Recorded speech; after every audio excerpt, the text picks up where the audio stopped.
Oh, it just doesn't end. It doesn't end. So I am just getting back from getting rid of all the garbage, seeing my tax man. Now it's time to go get breakfast. And we're going to take the big F450 truck up to Beckley's RV and evaluate what seems to make sense or doesn't make sense. Can I even get out of my own driveway? Barely. It's like a freaking used car lot. So, but is it worth it? Is it worth it? Is it worth buying an RV? I would like to know other people's opinions. Is it worth buying an RV? Yes. The daughter says yes, but sincerely, who out there has a fifth wheeler RV and they really feel like that is a great idea? Do you get a lot of fun out of going camping in RV? And we have never done it. I'm looking for others' input and advice and ideas. So please reach out to my channel. Let me know. Is it worth it? It is breezy, but hey, here we are. Here we are at Lovettsville Diner. This is a great breakfast diner here in Lovettsville, Virginia. Anybody, it's just a real quaint, small town here, and they got great food. So anybody here that's local, the Lovettsville Diner really is good, but I'll ruin it for myself because then everybody start coming here, and then I won't get the personal service I used to get. Yikes.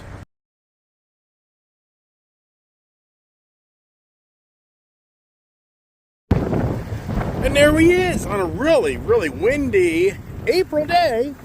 It's cold. It really is chilly. It's just that April typical Maryland, Virginia area. And here we are. I help pray the dog ate the bone instead of my interior. Oh, yeah. Don't want to look back there. My beautiful good boy baby. Okay, yep, he's good. So, Phil Diner. Mom is with us. Yep, my mother. Oh, her mother. Think of the freaking truck. I can't even talk straight, but yeah, the wife. Turn on my heated seat. The wife is in a separate vehicle, so we can actually video. Yeah, so the wife, she doesn't want to be trapped with the RV dealer. She's like, look, I'll go up there. I'm going to check it out. But I don't want to sit around being the haggling and the pricing. I just don't want to know. So she's like, I got to do my term paper for my college. So I got to go back home. Grand Wagoneer, how about that? I'm going to go buy her some gas. I just bought everybody breakfast. I just took care of the servers there, gave them a nice big fat tip to try to keep these guys in business. It's a great operation. Really, it's just good food. And it's anymore, you go to these establishments, everything's just processed food, and that just doesn't seem to taste like that, does it? It tastes good. Like even Cracker Barrel is processed. Right. So did I get fuel? Wonder how much diesel, everything's going up because of this Iranian conflict. All the gas prices, barrel of oil. Oh boy. Yep. And as Iran actually bomb Israel. Does anybody believe? Are they just mouthing off, or do you think they'll really do it? I mean, right now, supposedly, Iran has 100 missiles ready to be activated to just obliterate Israel. What's your thoughts on that? Right? Wow. Yeah. I mean, already people are reaching out, which I appreciate. Some are like, do it. Some are like, don't do it. Some are like, if you do it, you better use it. Yeah. So, and the wife's position is, she just feels like, she just doesn't think it's going to be that exciting. She just feels like you're going to be pulling up to a parking lot full of people with an RV just like you, and you're not going to get the real scenery type of environment. But I don't agree with that. I'm like, there's plenty of campground sites where you have kind of your own private area. That's my understanding. And so, who knows? Really we don't know.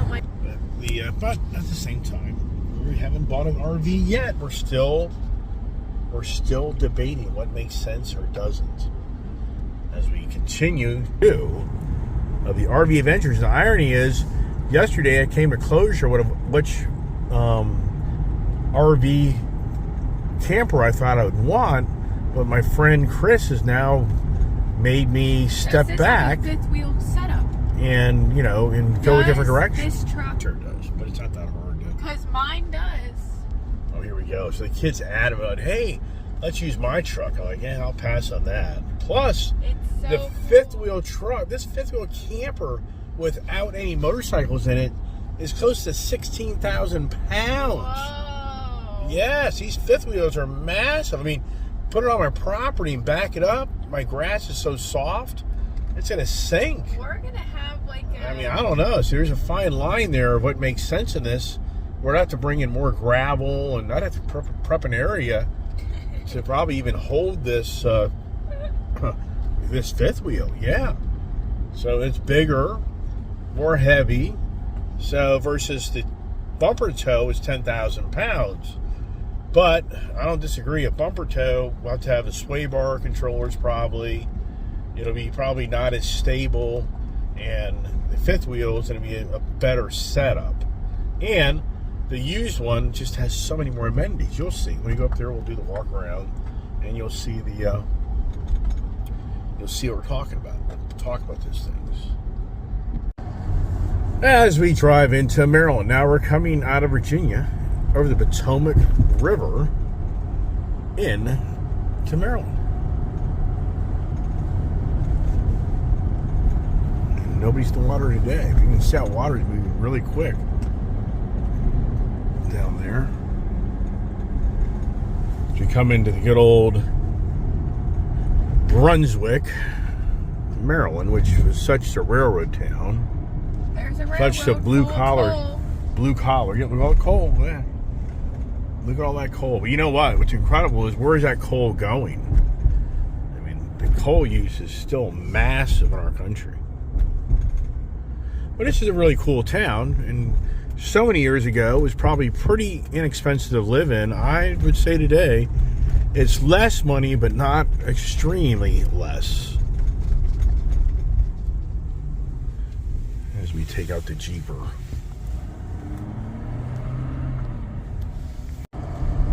Kid is now questioning why the wife doesn't want to be in an RV in a parking lot.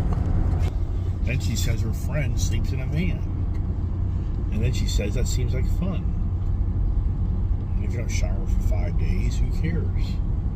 It'll be beautiful. Yeah. You want to go to that van? I'll pass. Oh, the kid, the antics, the dog. The wife, we got the whole crew today. Where's Poppy? I miss him. Or Poppy. Poppy'd love this type of stuff. I miss him. He'd be having a blast going for the adventure of his son. He did, but years ago, my dad was with me, and we seriously considered buying an RV so he could come visit and hang out at my house. I'm not embellishing that. Yes. I really miss him. So I've come so close. It's kind of ironic that I've come full circle close to 10. Really, it's 10 years ago. It's at least 10 years ago. I'd say close to it. Where I was on the exact same page of buying an RV, and I put a lot of time into it, and at the end of the day, I didn't do it. But I couldn't. There weren't the used ones out there. I just didn't know what. I just came to closure, really, that I just wouldn't use it. I just wouldn't have time to use it. I mean, that's really what it came down to. I was like, yeah, we're not going to have time. And I can have time now, right? I hear you. The light. And try to get up the road here. And I got to get fuel as well. The wife needs fuel. I need fuel. That'll be expensive. So very interesting. No price sign. What do you think? I pitched $4 here. $4.09. Woohoo! Wow. Yikes.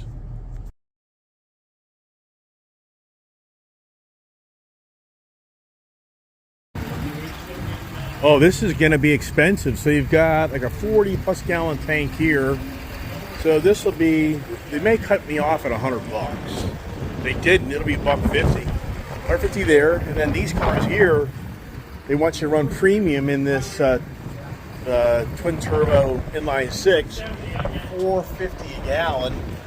So this will take probably about 20 gallons. So there's another $100. So this could be $250. $250 right here, just filling up cars. Yikes, right? Yikes first. And it's so windy. Woo! Windy and cold. Well, how about that? $140. $140 out of that. And we probably had 109, so I was exactly right. $250. Wow. Are you serious? Yeah, $250.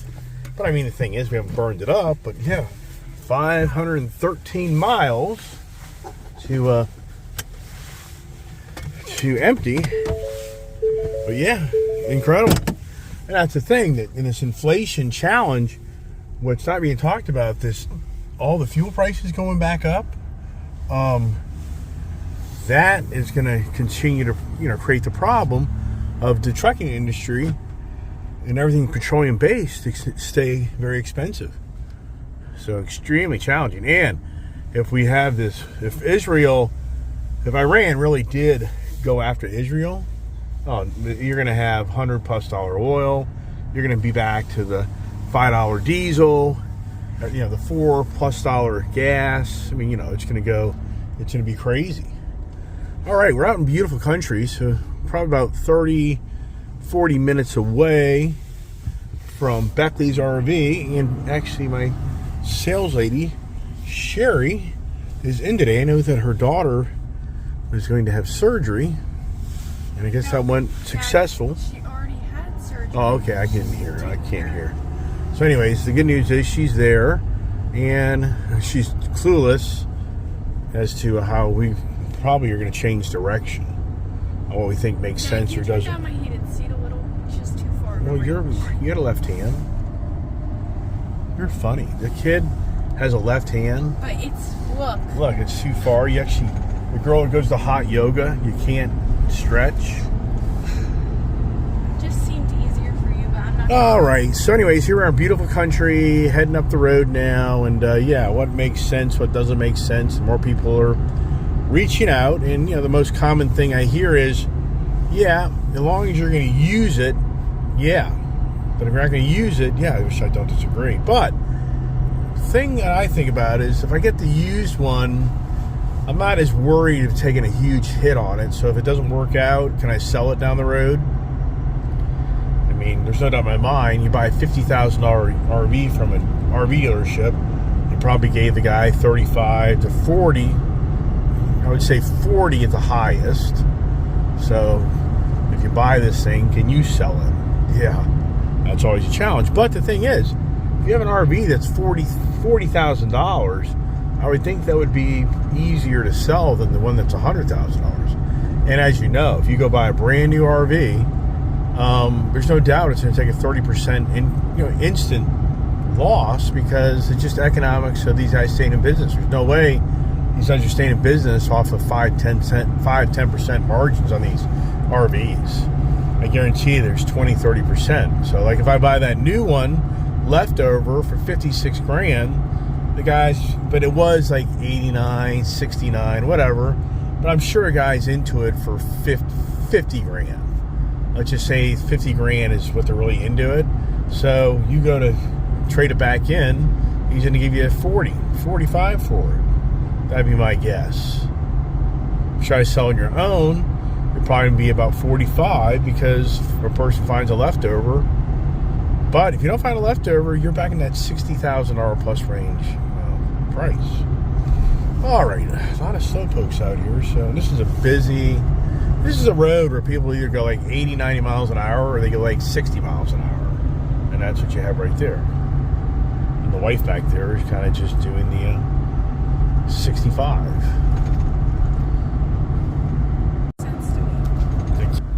I think the RV life's pretty cool. You have your own like house, hotel.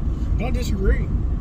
I thought for years, my goal years ago, before the real estate market got crazy, was to buy some land down in Tennessee and then just take an RV down there and hang out down there in my RV. And eventually you get electric put in, eventually get in a septic field put in, whatever. You create your own miniature hookup, and you're then living out of your RV where you got sewer and water and electricity, and you're not having to run the RV's accessories, and you're not having to go up the road to empty the dark tank, the gray water tank, or whatever they call it, sewage tank. So for me, I think it's we'll see. Adventures continue. I talk about it all the time on my channel. Up here, the roads are packed.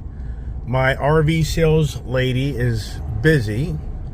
My RV lady thinks that some of these units I'm wanting have pending sales.